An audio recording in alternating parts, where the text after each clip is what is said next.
Hoje nós vamos continuar na temática a respeito da eclesiologia, a doutrina da igreja. E a próxima imagem, figura que a Bíblia Sagrada ela mostra para nós, que se refere à igreja, é a realidade de que igreja é o templo do Espírito Santo. Portanto, uma das características do templo do Espírito Santo, da igreja, é que ela é o santuário de Deus. 1 Coríntios 3,16 diz o seguinte: Apóstolo Paulo, vocês não sabem que são santuário de Deus e que o Espírito de Deus habita em vocês? Esse texto sinaliza para nós algo que nós já falamos ao longo desse curso, de que igrejas são pessoas. Portanto, nós devemos excluir da nossa mente a ideia de que Deus habita templos feitos por mãos humanas. Atos 17 e 24 vai deixar isso extremamente claro.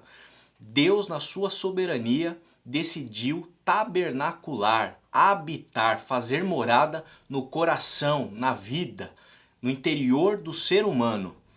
Portanto, nós, seres humanos, somos a casa de Deus. O cristão é habitação, é templo do Espírito Santo, templo do Espírito de Cristo. O Espírito de Cristo habita o coração do homem. Uma segunda característica, nós somos casa espiritual, portanto. 1 de Pedro 2,5 diz o seguinte: vocês também estão sendo utilizados como pedras vivas na edificação de uma casa espiritual para serem sacerdócio santo, oferecendo sacrifícios espirituais aceitáveis a Deus por meio de Jesus Cristo. É importante a gente ter em mente que o grande alicerce dessa casa espiritual é novamente Jesus Cristo. É Ele quem é o alicerce da casa. E o Espírito Santo habita em nós. O Espírito do Cristo, que é o alicerce, habita em nós. Então nós somos o templo do Espírito Santo. Mais uma característica da igreja como templo do Espírito Santo é o templo do Espírito Santo que promove a pessoa de Jesus Cristo. Efésios 2:20, o apóstolo Paulo diz: portanto, vocês já não são estrangeiros nem forasteiros, mas concidadãos dos santos e membros da família de Deus, edificados sobre o fundamento dos apóstolos e dos profetas, tendo Jesus Cristo como pedra angular, no qual todo o edifício é ajustado e cresce para tornar-se um santuário santo no Senhor. A igreja, o templo do Espírito Santo, as pessoas que compõem o corpo de Cristo, elas são pessoas que promovem a pessoa de Cristo Jesus. O apóstolo Paulo também vai dizer lá em 2 Coríntios 5:20 que nós somos embaixadores de Jesus Cristo na terra. Nós somos os representantes de Jesus Cristo na terra e somos movidos pelo Espírito do Cristo que habita em nós, pois somos templo do Espírito Santo. Então nós promovemos Jesus. E isso é importantíssimo nós compreendermos, porque a gente precisa entender com certeza de cristologia, entender quem é Cristo, para sabermos se estamos de fato promovendo o Cristo ou não.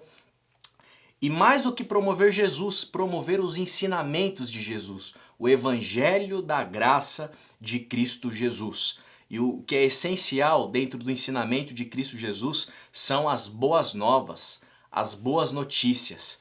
Aquele que é templo do Espírito, aquele cujo coração é habitação do Espírito de Jesus, anuncia boas novas.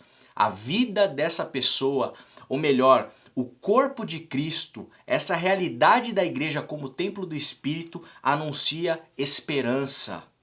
Isso está no cerne do Evangelho de Jesus. No mundo tenebroso, no mundo de caos, no mundo de desesperança, a boa notícia do Evangelho é anunciar esperança.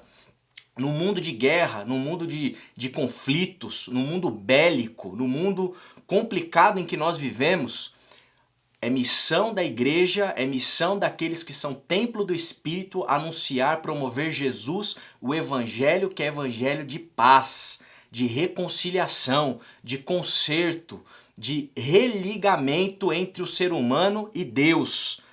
E em terceiro lugar, as boas notícias também, as boas novas envolvem um outro elemento que é fundamental e isso fica evidente nas cartas paulinas, especialmente 1 aos Coríntios capítulo 13, promoção do amor. O crente, o cristão verdadeiro, o verdadeiro discípulo de Jesus é igreja, é templo do Espírito, promove Cristo, promove as boas notícias do Evangelho e, consequentemente, está promovendo amor.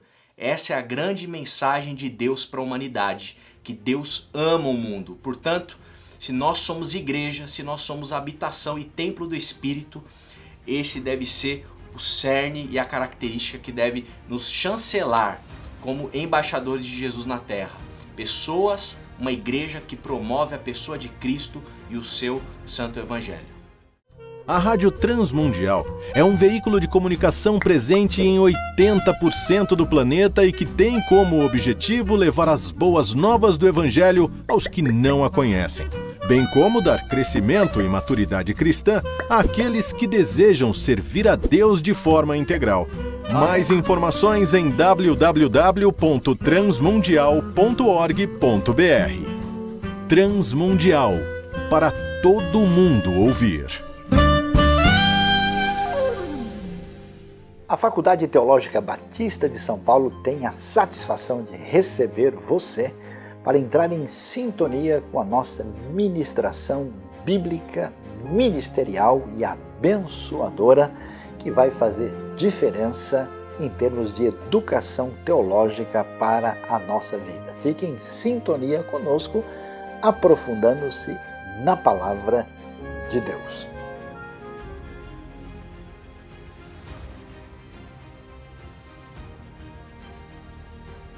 Dando continuidade a essa quarta aula sobre eclesiologia, as doutrinas referentes e inerentes à igreja, gostaria de falar para vocês a respeito dos aspectos essenciais da igreja. Aquilo que não pode ser alterado de forma alguma, aquilo que não pode ser submetido a nenhum tipo de alteração ao longo do tempo e dos séculos, que, se alterados, iriam descaracterizar a verdadeira igreja de Jesus. Em primeiro lugar, a igreja de Jesus, como já foi dito aqui em algumas aulas, ela é composta por pessoas. As pessoas, os seres humanos, são fundamentais na nossa compreensão do que é a igreja de Jesus Cristo. Em Apocalipse 5, de 8 a 9, o texto diz o seguinte: os 4 seres viventes e os 24 anciões prostraram-se diante do Cordeiro. Cada um deles tinha uma harpa e taças de ouro cheias de incenso, que são as orações dos santos. E eles estavam cantando um cântico novo. Tu és digno de receber o livro e de abrir os seus selos, pois foste morto e com teu sangue compraste para Deus homens de toda tribo, língua, povo e nação. A obra de Cristo Jesus na cruz, ela fez com que Deus comprasse para si homens, a igreja dele, homens de toda a tribo, homens de todas as línguas, homens de todos os povos e homens de todas as nações. Então essa é a primeira característica essencial da igreja. Igreja é formada por pessoas, igreja é formada por humanidade. Em segundo lugar, uma segunda característica essencial, um aspecto essencial da igreja é conversão. Nós vemos em 1 Coríntios 6, 11, o apóstolo Paulo dizendo: assim foram alguns de vocês, mas vocês foram lavados, foram santificados, foram justificados no nome do Senhor Jesus Cristo e no Espírito de nosso Deus.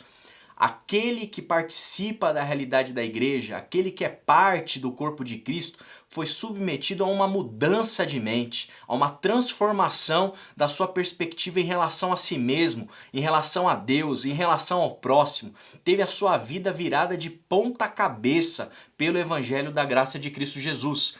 E isso precisa ficar muito claro para nós, que algumas coisas que nós fazíamos, nós vamos deixando de fazer, porque nós vamos nos conformando à imagem de Cristo Jesus. Nós vamos sendo convertidos dia após dia à imagem de Jesus Cristo.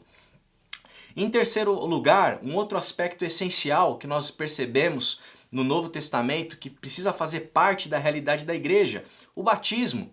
Isso é uma ordenança de Cristo Jesus, lá em Mateus 28, de 19 a 20, diz assim: portanto, vão e façam discípulos de todas as nações, batizando-os em nome do Pai, do Filho e do Espírito Santo, ensinando-os a obedecer a tudo o que lhes ordenei, e eu estarei sempre com vocês até o fim dos tempos. Ou seja, o batismo é uma prática que tem que fazer parte da realidade da igreja, porque ela sinaliza que algo aconteceu no coração do ser humano, do indivíduo que faz parte da igreja. Outra ordenança que a gente percebe no Novo Testamento, a ceia do Senhor. Lucas 22:19 diz: tomando o pão, deu graças, partiu e deu aos seus discípulos, dizendo: isto é o meu corpo, dado em favor de vocês. Façam isto em memória de mim. Portanto, a realidade da ceia do Senhor também faz parte da dinâmica da igreja, né? Fazer isso em memória de Jesus. Isso é uma característica, um aspecto essencial da igreja. Por fim, eu queria destacar a missão da igreja como aspecto essencial. Nós percebemos em Atos 8:35, diz o seguinte: então Filipe, começando com aquela passagem da Escritura, anunciou-lhe as boas novas de Jesus. Aquela passagem famosa de Filipe com o eunuco, em que ele anuncia boas novas de Cristo Jesus. Essa é a grande missão da igreja, o anúncio de boa notícia, o anúncio da esperança, o anúncio da paz, o anúncio do amor, o anúncio do perdão. Isso é essencial para nós compreendermos a realidade da igreja. 1 Coríntios 15:58, o apóstolo Paulo diz: portanto, meus amados irmãos, mantenham-se firmes e que nada os abale. Sejam sempre dedicados à obra do Senhor, pois vocês sabem que no Senhor o trabalho de vocês não será inútil. 1 Coríntios 15:58. Trabalho, obra no Senhor. Qual que é a grande obra? Qual é a grande missão da igreja? Anunciar as boas notícias, trazer consolação para aquele que está abatido, para aquele que está desamparado, estender o braço para o pobre, estender o braço para o próximo, estender o braço para pessoas marginalizadas na nossa sociedade. O evangelho precisa ser uma resposta a esse mundo que exclui. Lá em Mateus 21:28 a 32, o Senhor Jesus mostra que publicanos e prostitutas estavam entrando no reino de Deus. Como que eles entram no reino de Deus? Com a missão da igreja. Uma igreja que faz missão é uma igreja que anuncia, que estende o braço, que tem compaixão pelo próximo e pelo marginalizado.